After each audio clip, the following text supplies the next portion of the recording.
Sa isang paaralan, may isang babaeng pangalang Kate.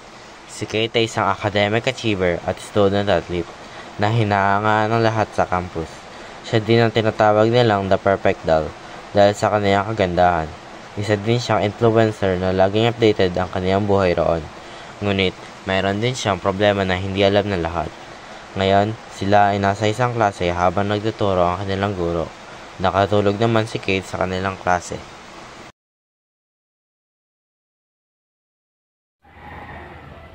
Hi! Hi, nako. Ang ganda ng panaginip ko, bes. Gusto mo i-chika ko muna? Wala naman si ma'am eh. Kate? Nasa likod mo si ma'am. Miss Caitlin Villanueva, how dare you sleep in my classroom?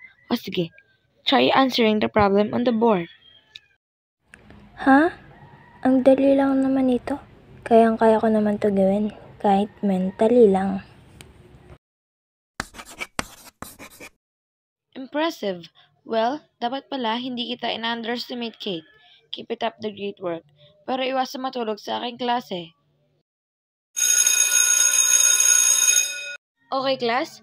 That's all for today. You may go now. Si Kate ay mayroong matalik na kaibigan na si Dane. Si Dane naman ang kabaliktaran ni Kate. Siya naman ay isang class nerd.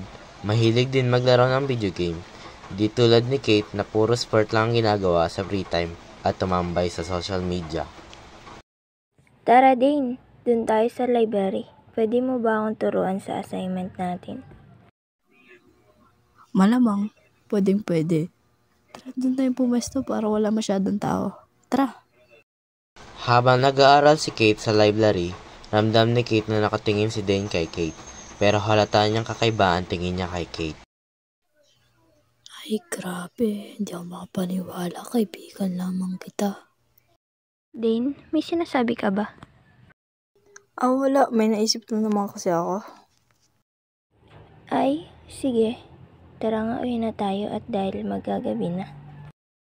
Sila ay umuwi na sa kanilang tahanan at pag-uwi ni Kate ay meron naghihintay sa kanilang harapan ng bahay. Magandang gabi, Kate. Narito ako para salubungan ka ng iyong paboritong bulaklak. Tsaka gusto ko batiin si Tita Rose. Ay hala, nakakagulat ka naman, Allen. Ay siya, pasok ka na sa aming tahanan. Sina Kate at Allen ay matalik na magkaibigan mula nung bata pa sila. Hanggang ngayon ay kanilang pagkakaibigan ay matibay pa rin.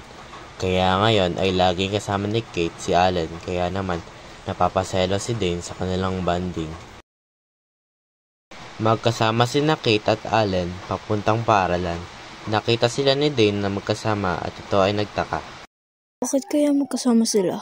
Bakit kaya hindi naman ako? Ay, nako din. Tignan mo nga yung selos mo. Wala ka namang karapatan.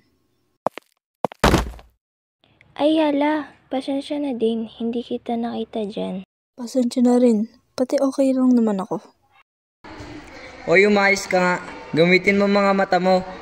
Bulag! Allen, ayusin mo sarili mo. Bahala ka dyan, maglakad ka mag-isa mo. Tara din, hayaan mo yan. Ilang araw na nakalipas ay hindi pa rin pinapansin ni Kate si Allen dahil sa insidente. Dahil dyan, lagi naman magkasama si Dane at Kate.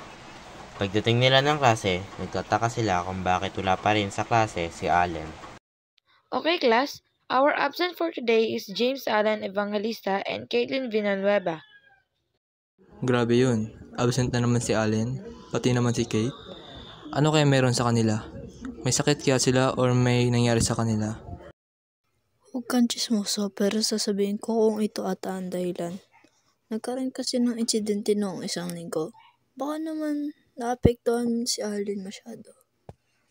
Pati hindi ko talaga siya nagugustuhan. I feel like I hate Allen. Kay Kate naman, ang hindi ko alam.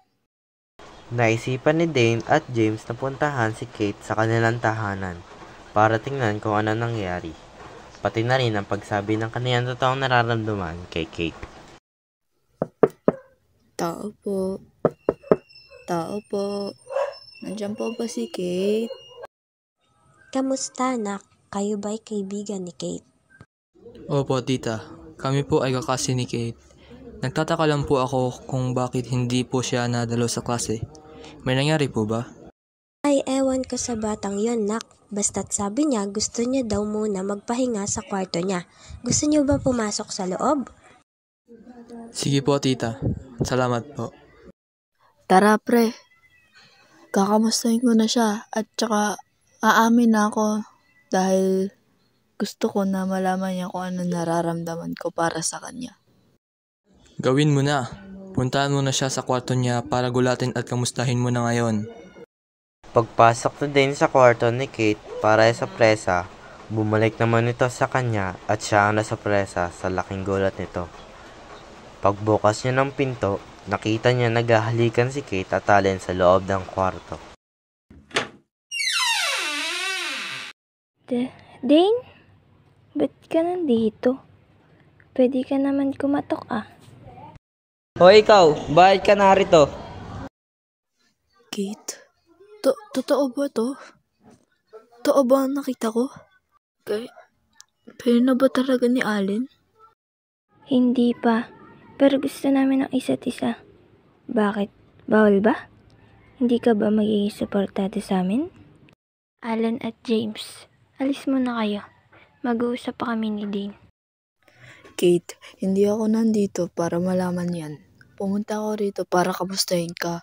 At pagsabi na totoo, aamin ako. Ha? Ano pa nga aminin mo? Pero sige, best friend kita kaya ganito ako. Pero may sikreto ka pala ha. Alam mo, nahalata ko na parang umaayaw ka sa akin dahil ba kay Allen? Oo, aamin ako. Alam mo ko bakit? Kasi iniibig kita, Kate.